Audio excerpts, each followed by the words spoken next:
Noé. Jóvenes y maduros. El concepto de educación como un llamado de una conciencia para elevar su nivel a una conciencia inmadura, según René Joubert, coloca la cuestión en el plano rawlsianiano de la educación individual para simplificarla, más se aplica a todas las formas de la educación colectiva. Rousseau mismo usó esta táctica, puesto que no deseaba reducir la educación a un sistema privado de élite. La educación como un acto de amor se dirige a toda la humanidad. Cualquier discriminación en el proceso educativo, sea por motivos raciales, sociales, nacionales u otros, será una tergiversación del proceso educativo y una traición a su finalidad básica, que es hacer de un ser biológico, como el niño al nacer, o de un ser social, como el adolescente y el joven, un ser moral. Las excesivas restricciones de ciertos tipos de moral, como la victoriana en Inglaterra y las religiones de la muerte en todo el mundo, llevarán a la moral al descrédito, pues la única virtud que producirían sería la hipocresía. Cuando se quiere asfixiar la naturaleza humana, en sus exigencias vitales, el resultado será siempre el mismo y las consecuencias futuras resultarán en rebeldía total. Mas cuando se trata de un ser moral, la expresión no se refiere a esta o aquella moral, sino a la moralidad en los términos pestalozzianos. En este sentido, la educación para la muerte abarca todas las edades de la evolución biopsíquica del ser humano, que solo alcanzará realmente sus fines cuando abarque a las colectividades. Por esto, Pestalozzi dio a su sistema una amplitud filantrópica. El simple hecho de suministrarnos educación específica a los hijos de ricos, relegando a los demás niños y jóvenes a los azares de la suerte, será una inmoralidad que atenta contra el principio del amor, fundamental en la educación. Es precisamente en este punto crucial del problema que la tríada educación, vida y muerte se resuelve en una iexaigencia única y, por lo tanto, indivisible. Quien no educa no ayuda a ninguno a vivir y morir. Esto equivale a decir, quien no distribuye educación en pie de igualdad para todos trae los 58. J. Herculano Pires. Objetivos existenciales del hombre y de la humanidad.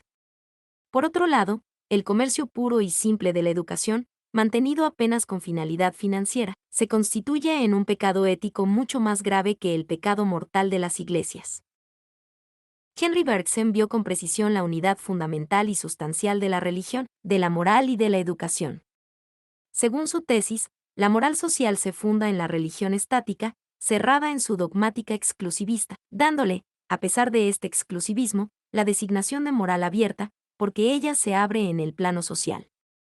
Se opone a ella la moral cerrada, así designada por ser individual, que no se subordina a ninguna religión institucionalizada, más apenas la conciencia de los hombres superiores.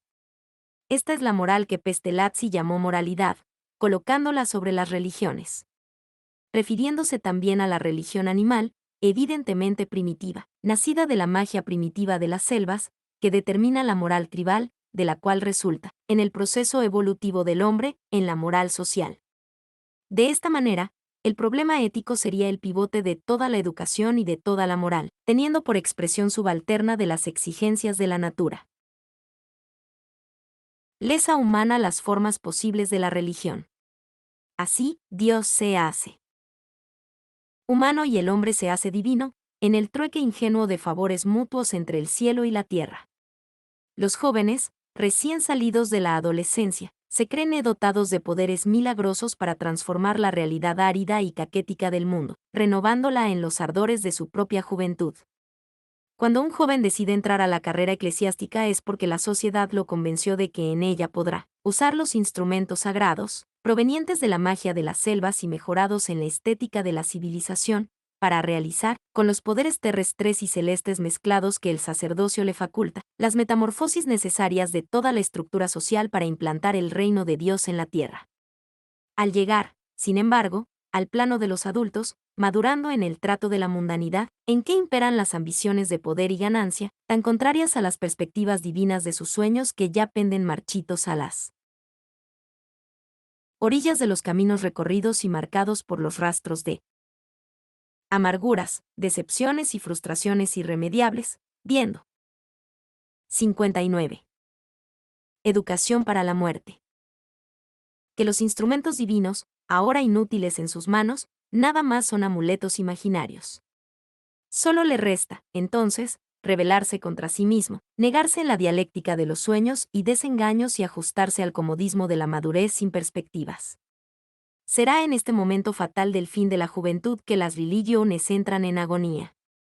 La creencia ingenua y tejida de leyendas piadosas se transforma en paliativo y noble para las desesperaciones del mundo y los impulsos del antiguo entusiasmo se revelan muertos y pálidos como las serpientes de fuego del Kundalini hindú que se transformaron en cenizas y carbón triturado por los años.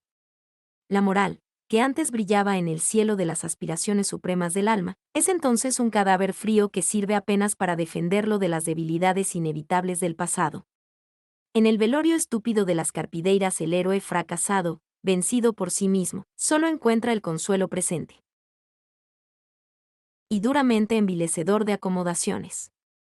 ¿Cuál será su concepto de la muerte? La del túmulo, de la podredumbre oculta en el laboratorio de la Tierra para el aprovechamiento en la química de los residuos impuros la nada. El pivote poderoso que sustentaba al giroscopio de las aspiraciones supremas se transformó apenas en un pivote, forjado por dentista de arrabal, ahora suelto e inútil en la boca desdentada de una bruja a quien llaman por el nombre de muerte. No habrá salida alguna en este impasse final y definitivo. El hombre se entrega entonces, sin ilusiones o esperanzas posibles, al placer mezquino de la adulación y de la subservidumbre, temperando los restos de su existencia perdida en la zancadilla amarga de las humillaciones.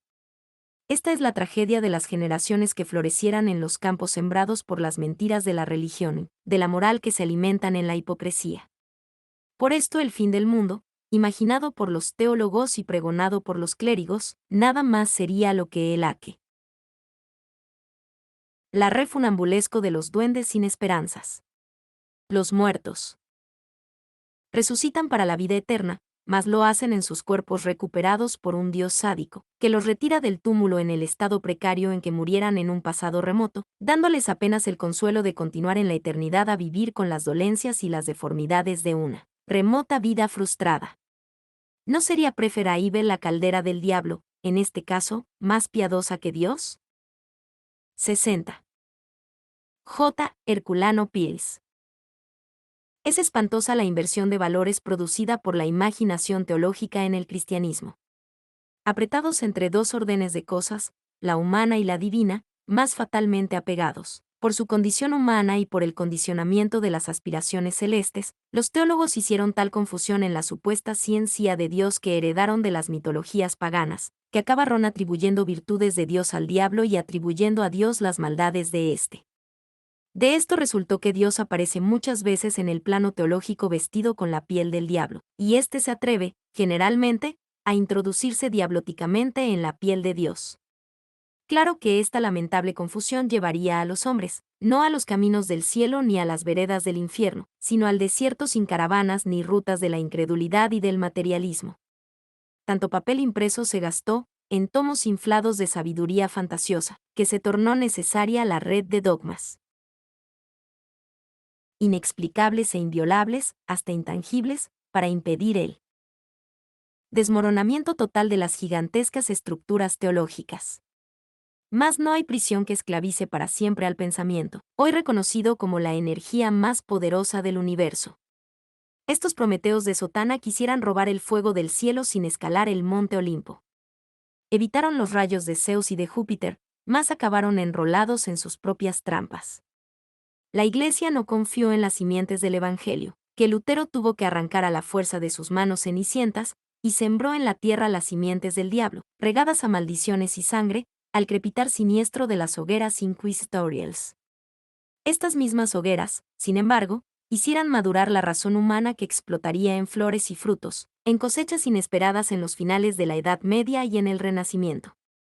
Dios corregiría a los teólogos. Las nuevas generaciones son las últimas herederas de la herencia teológica y enfrentan los últimos embates con los defensores de una tradición mentirosa e hipócrita.